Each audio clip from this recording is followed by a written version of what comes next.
Hello everyone, Ali here once again back with another video. Now this video is basically a continuation of a previous video that we made on the grammatical rules for reading fill in the blanks. Now in this video we're going to cover the rest of the rules that we didn't cover in that video. So we did cover first 3 rules in that video. I'm sure that there's going to be a link in the post description, so you can basically watch that video first before you continue with this one. After you've watched that video and have seen what those 3 rules are about, now we're going to go for the 4th one, and let's have a look at what the rest of the rules are. Okay, so number 4, if there is a blank between a possessive pronoun which is his, her, or mine, or yours, etc., and then there is a noun right after, it will be then an adjective. So this is sort of a continuation of a previous rule, rule number 3, that we did discuss at the end of the previous video that I've just mentioned. So we're again discussing the possessive pronouns. So what exactly is a possessive pronoun? First of all, a pronoun is something which is used in place of a noun. Okay, a possessive pronoun is something which is used in place of a noun and also describes the possession of something. And the examples are his, her, mine, etc.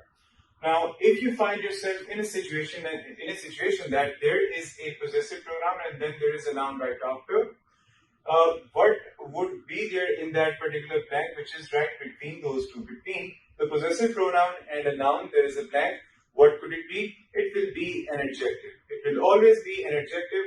How do we define an adjective? Again, an adjective is basically something which is the quality of a noun or a pronoun. Okay, so for example, she admired your dash performance in the last month.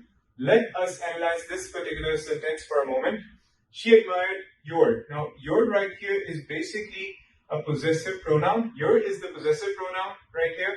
And then, representing that by PD, that's a possessive pronoun. And then, this is the blank which, of course, is an unknown for you. And now, we have the word performance right here.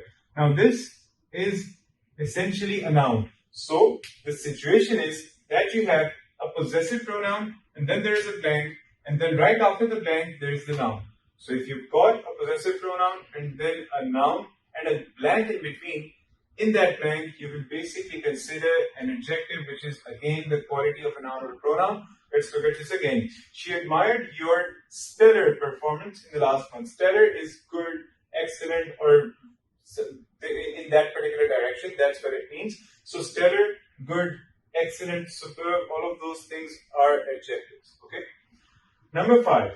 If there is a blank right after the helping verbs, is, am, are, was, or were, so you have to keep in mind that there is a condition here in this particular rule that you have to make sure that these words are being used as helping verbs and not full verbs. Okay.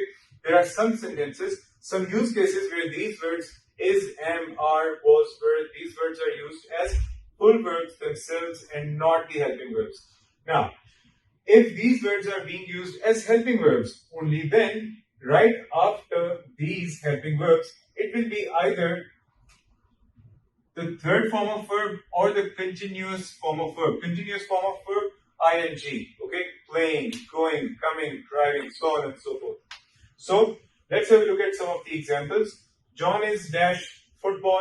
That's a very simple, straightforward sentence. Is here is, of course, a helping verb. So right after is, there is a blank. So you can very safely say that in this particular blank, it's going to be either the third form of the verb or the continuous form of the verb. We can further segregate those conditions into 2 different use cases. John is playing football. Football, this is a very simple sentence and this is basically the active voice. So you will basically use the continuous form of verb for the active voice and the third form of verb for the passive voice. Okay. Let's now have a look at an example of the passive voice sentence. We were dash in the mountains. Okay. So were is of course being used as a helping verb and then there is a blank right after. And this very clearly is a passive voice sentence. So in this case, it will be the third form of verb, stranded. Okay, we were stranded in the mountains. So in this case, what you can do is you can simply rule out anything which is other than either the third form of the verb or the continuous form of the verb. Okay, so you can only then consider these 2 forms of verb. And if there is any noun in either your drop down menu fill in the blanks or in the drag and drop fill in the blanks. You can just rule it out, okay? Because that would be grammatically incorrect. Something which is grammatically incorrect can never be the right answer, okay? So that's how you would use rule number 5. Moving on to rule number 6. If there is a blank right after the words be or bin, these two words, it will be the third or the continuous form of the verb, just like rule number 5, okay? So let's now have a look at the examples for this one, and for this one as well, needless to say that the continuous form of verb will be used in case of the active voice, and the third form of verb will be used in case of the passive voice, as I'll show you in the examples. Let's have a look at that.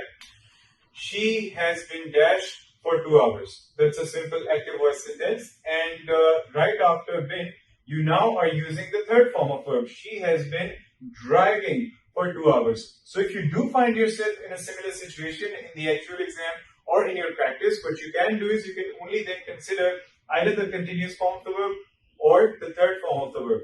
Anything which is not the continuous form of the verb or the third form of the verb, in your drop down menu fill in the blanks or in the drag and drop fill in the blanks, you can just ignore that option and just consider the third form of the verb or the continuous form of the verb, okay?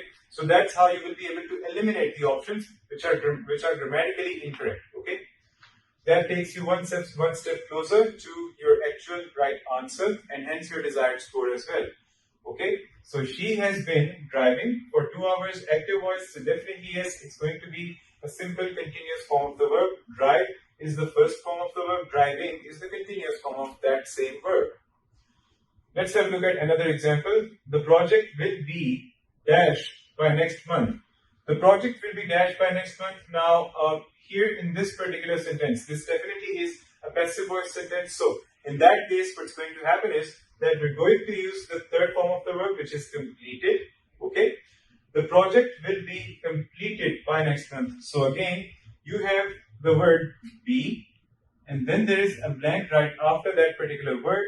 So you can safely say that it either is going to be the continuous form of the verb or the third form of the verb. You can further narrow it down if you can basically identify the active or passive voice of that particular sentence. So if it is a passive voice sentence, it simply is going to be the third form of verb as shown over here. Now that takes us to the next rule that we need to discuss, which is rule number 7. If there is a blank right after the word to, simply the word to, it could be a verb. Now this, strictly speaking, is not a rule which is applicable in each and every situation. This is more of a generalization which can still help you. This still is quite helpful, but I'm just saying that it usually is applicable. You will find some instances where this rule is not applicable, so don't get confused, okay? Talk to one of our experts and they'll be able to help you in the lab.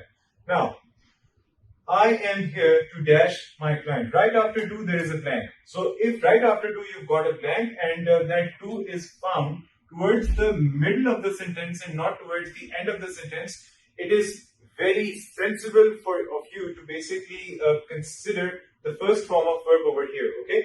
I am here to represent my client. Represent would of course be the very first form of the verb, okay? So that is how you're going to use these rules to basically narrow down your choices, to basically make sure that you're one step closer to getting to the right answer and hence your desired score. Since this is a task, fill in the blanks reading and fill in the blanks reading and writing. Both of these tasks are critically important. They contribute a lot towards your reading and writing modules, and you need to get the most out of these. Now, for you to be able to do very good in these blanks, you have to be able to follow these rules. You need to know what these rules are. You need to know that where exactly would you apply these rules and where exactly do they fit in the entire grand scheme of things and what exactly is the strategy. For a more generalized comment on where exactly would you use these rules, please do watch the very first video of this particular series. This is the second part of it. Now, back to the 7th rule. Make sure that if you find yourself in a similar situation, right after to there is a blank, please do entertain the possibility of there being a verb. Most of the cases you'll find that right after to, towards the middle of the sentence, it will be most often the first form of the verb, and hence you would be able to choose the right answer for your client. Okay. Now, thank you so much for watching this video. I really hope that this video has helped you. Feel free to contact us if you've got any more questions. There will be the contact number right there in the post description as well. Thank you so much. Have a good one. Keep practicing and get to your desired scores. Thank you so much.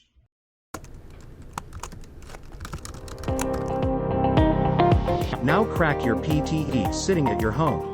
Language Academy brings to you the smartest AI-powered practice portal, with instant scores and feedback for all the tasks.